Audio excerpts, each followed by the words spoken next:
I'm back with Tom Welling, and I am very pleased to introduce the talented actor who plays Lex Luthor on Smallville, Michael Rosenbaum. Oh, stop. How are you, Michael? I'm great. It's great to be here with you. You have a fascinating tan. Thank you. You look beautiful, too.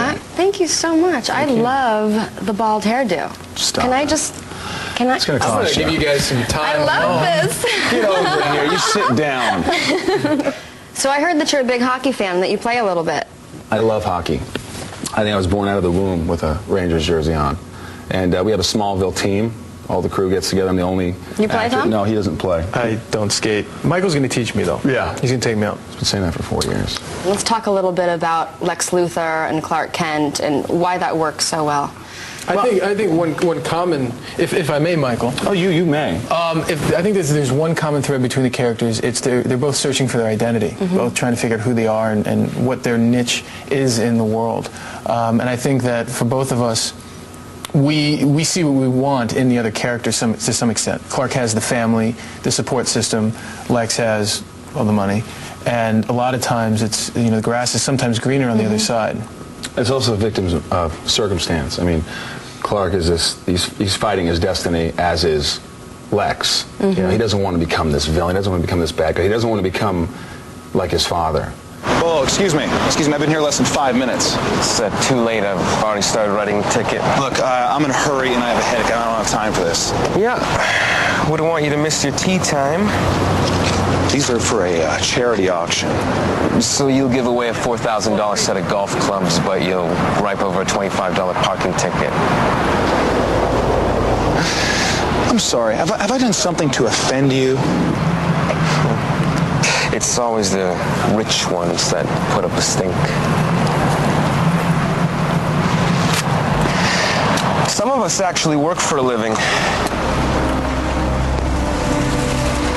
Watch where you park your car in the future, Lex.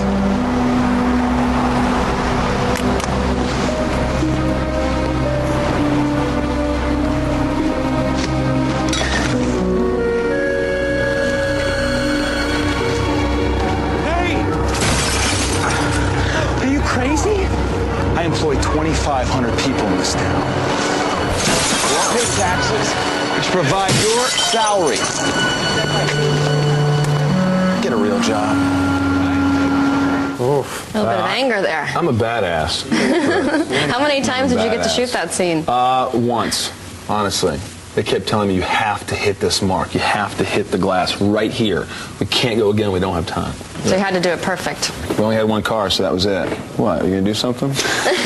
You never know with him. I got to keep my eye on him. Never know what he's up to. So the Luthors and the Kents are so different. Yet there's this ongoing relationship between the two of you. Sometimes you're really close. Sometimes you're sneaking around trying to reveal a secret. Sometimes you're helping Lex out. What's the deal with that? Well, it all stems from the first time Lex and Clark meet.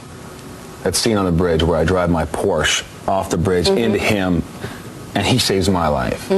So, anybody would say, you can't let that go. You gotta look into that. There's just no way. And so I think that, from that day on, all these weird things start to happen, and Clark Kent saves the day again, and this and that. And so, of course, anybody's going to think, what's going on? Something's going on and we're best friends, supposedly, so why won't you tell me? And since he keeps things from me, ultimately I have to keep things from him. So I really think that you're the bad guy, because you started it. You started the lies. You should have just told me that you have these powers and everything would be cool. Let's check that out. Right. Before you jump to conclusions, Clark. You told me you stopped investigating me. I did. You did. Then what is this? I understand how you could think all this is about you. But in fact, it's about me. More lies. So much of my own life I can't explain. Survived countless brushes with death. And it all started with this car crash. If I'm guilty of anything, it's that I've inherited my father's eccentric curiosity for the unexplained. You've inherited his dishonesty. Clark, look me in the eye and tell me you don't have any hidden places of your own where you keep your deep, dark secrets.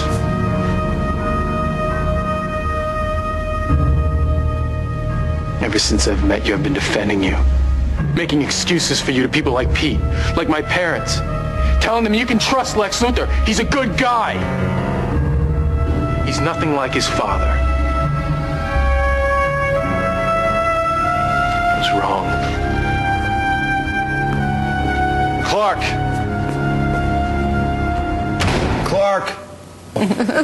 Clark? God, I got into the moment for a second. I'm sorry. You know, I noticed, you got to pay attention to set design, too, and props. They do a fantastic job. But I noticed in the background these giant, like, 20 by 30 pictures of Clark and his family. I mean, is that a little too much? A little obsessed. See the obsession? I mean, maybe Lex is going into photography in Smallville.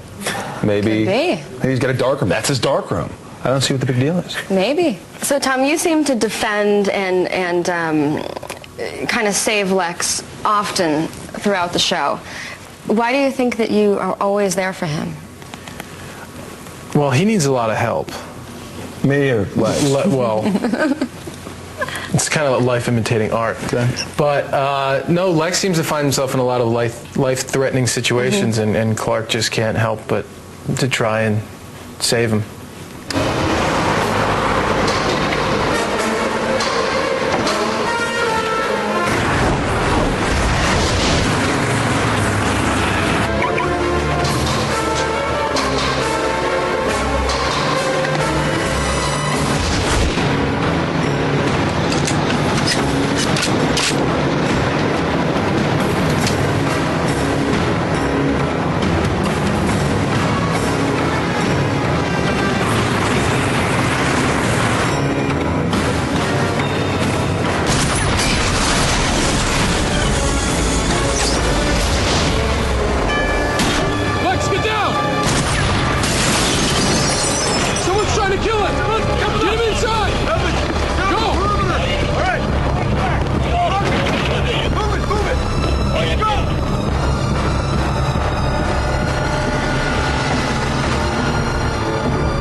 Tell us about a typical shooting week. He works all the time. We have 8 days of main unit, it's called, and then 2 days of second unit for stunts. And you're in every scene. He probably works 9 out of 10, right? Yeah. I work maybe 4. Yeah. Sometimes more. But the difference is, I might be there every day, but when he comes in, he's got more words than probably everybody all together. We'll go into a scene, and he'll go, Clark, so, when the Russian Tsar gave me this sword, and he'll go, entrepreneurial ingenuity has... And then it'll be my turn, and I'll say, wow. And then he'll go on and on and on for another half a page, and I'll say, where did you get that? And he'll go on and on. So, in a sense, it equals out. Thank you. That's, you know, you don't have to say that, but you know. You have to stay in shape and look sexy all the time. They usually give me like 3 weeks. They say, all right, Rosenbaum, here's what we're doing, man. We're taking your shirt off. I'm like, why? Why do I have to be naked? Let the super guy be nude. Do you understand me?